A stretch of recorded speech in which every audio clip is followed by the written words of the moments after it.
हिंदू, दूसरा शब्द हिंदुत्ववादी। ये एक चीज नहीं है, ये दो अलग शब्द हैं और इनका मतलब बिल्कुल अलग है। मैं हिंदू हूं मगर हिंदुत्ववादी नहीं हूं। आए दिन हम देखते हैं कि कुछ म्लेच्छ सरफिरा जहन्नुम की कारस्तानी टाइप के लोग हिंदुइज्म और हिंदुत्व की डेफिनेशन देने में लगे रहते हैं। तो आइए आज जानते हैं कि सही मायने में क्या है हिंदुइज्म और क्या है हिंदुत्व। प्रभु राम 3 दिन तक समुद्र तट की पूजा करते रहे सेतु निर्माण के लिए, किंतु कुछ उपाय नहीं मिला। ये है हिंदुइज्म। पर उन्हीं श्री राम ने जब धनुष उठाया और बाण चढ़ाया तब समुद्र देवता त्राही त्राही करते हुए श्री के चरणों में आ गिरे। ये है हिंदुत्व। पाकिस्तान के साथ कितने धैर्य और संयम के साथ बातचीत की, ट्रैक टू डिप्लोमेसी किया, डॉजियर भी खेला, लेकिन आतंकी हमले नहीं रुके। ये है हिंदुइज्म। लेकिन एक बार सर्जिकल स्ट्राइक हुई, एक बार एयर स्ट्राइक हुई और औकात में आ गए। ये है हिंदुत्व। जब जाति, क्षेत्र, ऊंच नीच के बीच में बटे थे तो बेचारे रामलला टेंट में विराजमान थे। ये है हिंदुइज्म। पर जब United spectrum of Hindu voters हुआ तो श्री राम का 161 फीट ऊंचा राम मंदिर बन रहा है। ये है हिंदुत्व। जब 80 करोड़ हिंदुओं को उनके ही देश में कहा जाता है कि मंदिर तो लड़कियां छेड़ने जाते हैं, ये है हिंदुइज्म। पर जब वोट पाने के लिए दत्तात्रेय गोत्री बनकर कोट के ऊपर जनेऊ पहनकर मंदिर मंदिर भटका जाता है, ये है हिंदुत्व। जो शिव सुंदर और कल्याणकारी होता है वही कराल, भाल, पट्टिका, रुद्र भी होता है। जो बंसी बजाने वाला और माखन खाने वाला कृष्ण होता है वही सुदर्शन चक्रधारी केशव भी होता है। अमृतत्व फूलता है जिसमें वो है हिंदुइज्म और संहार झूलता है जिसमें वो है हिंदुत्व। इसलिए हिंदुइज्म और हिंदुत्व कोई अलग नहीं, एक ही ईश्वर के 2 रूप। आजादी के बाद आज तक अगर आप कांग्रेस का देखेंगे, एक नहीं अनेक घोटाले सामने आए, लेकिन ये अपने आप में एक ऐसा मॉडल है जो किसी के गले नहीं उतर रहा।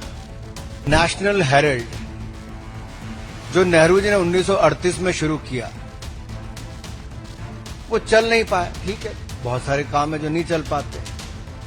2008 में ऐसी परिस्थितियां हो गई कि नहीं चल पाया।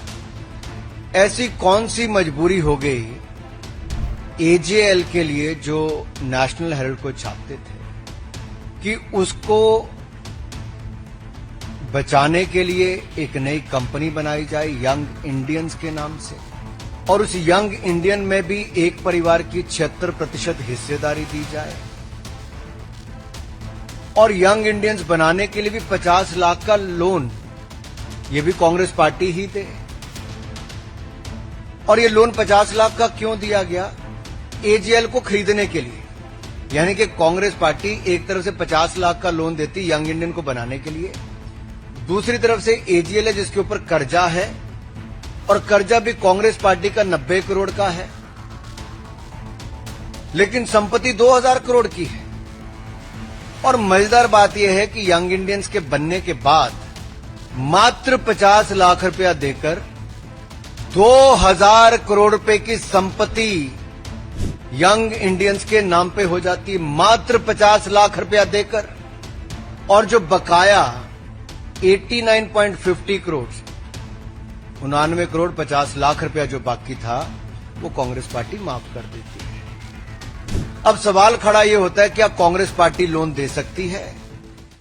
1.5 महीना कुंभ चला, नहीं गए ना वो। राहुल गांधी इससे पहले जब केदारनाथ गए तब तो आपने उनको हिंदू हृदय सम्राट का खिताब नहीं दिया। इससे पहले जब वो हजारों सीढ़ियां चढ़ करके वैष्णो देवी जी के दर्शन करने गए तब किसी ने उनको हिंदू हृदय सम्राट का खिताब नहीं दिया। आज जो इमरान प्रतापगढ़ी के घर पे इफ्तार करने चले आए तो आपने तुलना करनी शुरू कर दी। क्यों की? मीडिया ही तो तुलना कर रहा है ना। मैं कह रही हूँ वो 2 आदमी जो उस दिन प्रयागराज में थे वो भी ये सवाल तो पूछेंगे ना। सवाल तो बिल्कुल पूछना चाहिए कि मोहन भागवत जी गए थे तुमने, नीतीश कुमार जी गए थे, नहीं गए थे? भाजपा ने उनसे सवाल पूछा कि आप मेरे सहयोगी हो, आप हमारे साथ सत्ता में हो, आप क्यों नहीं कुंभ मनाने के लिए?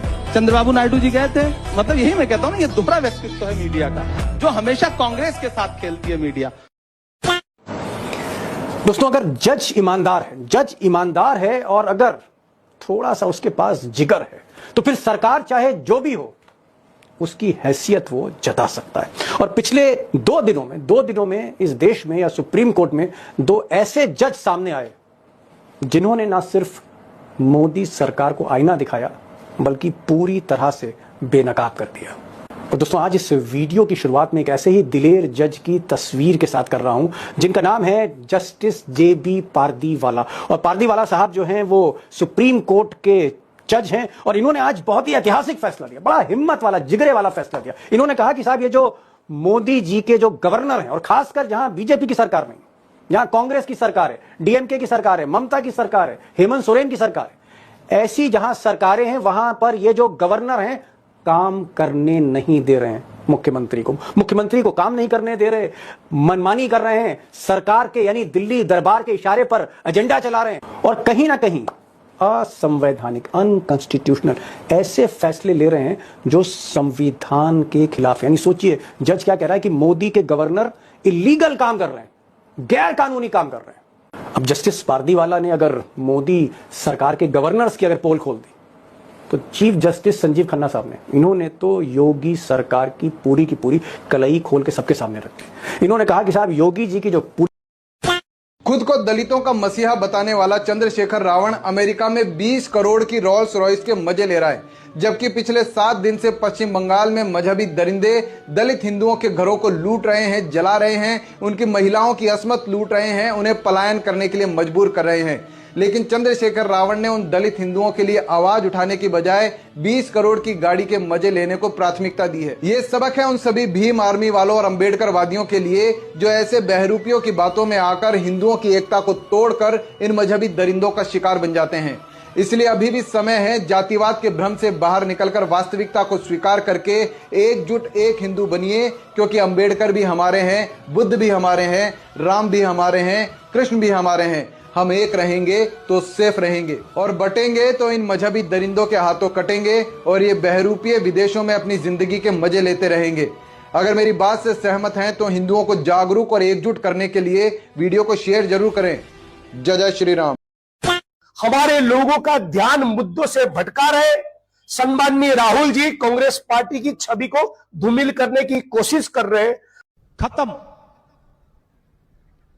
Bye bye, tata, goodbye, गया। आपने क्या किया आजादी के लिए बताइए पहले मुझे। आपने नेहरू के जिम्मेदार, अरे आपने, आपके कितने लोग शहीद हुए जरा बताइए, आपके कितने लोग जेल गए बताइए। अब देख हमारे तो सावरकर जी काला पानी गए। मैं चुनौती से कहता हूं कांग्रेस का अध्यक्ष स्तर का एक नेता बताइए जो अंग्रेजों की गोली से मारा गया हो, एक नेता बताइए जो फांसी हुई हो, एक नेता बताइए जिसको काला पानी हुई हो। लाला लाजपत राय के अलावा एक नेता बताइए जिसको लाठियां पड़ी हो।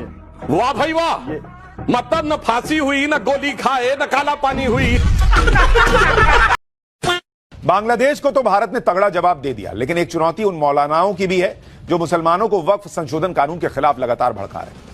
ये वो मौलाना है जिनकी बातों को मुस्लिम समाज के लोग मानते हैं।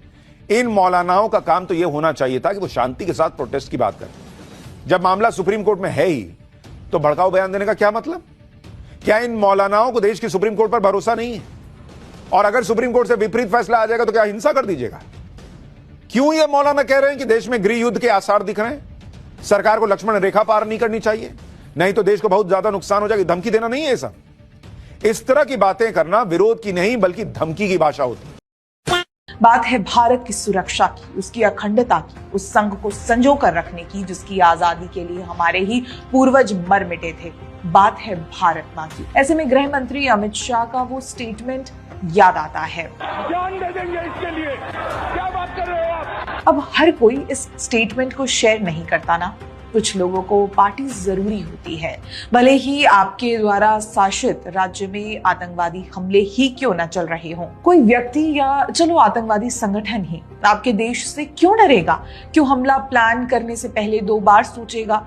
तब जब लॉ ऑफ लैंड स्ट्रॉन्ग हो, भय पैदा करने वाला हो, आतंकवादी के लिए फेयरनेस की डिमांड तो यहाँ ना ही करे, लेकिन चलो फॉर आर्ग्यूमेंट्स से फेयर भी हो, तभी तो किसी में डर बैठेगा। लेकिन आप सत्ता में आते ही प्रिवेंशन ऑफ टेररिज्म एक्ट 2002 को रिपेल कर दें, जिसका उद्देश्य केवल और केवल भारत को सुरक्षित करना था। किस मुंह से? वही ह्यूमन राइट्स के झंडे तले अपने पोटा रिपेल कर दी।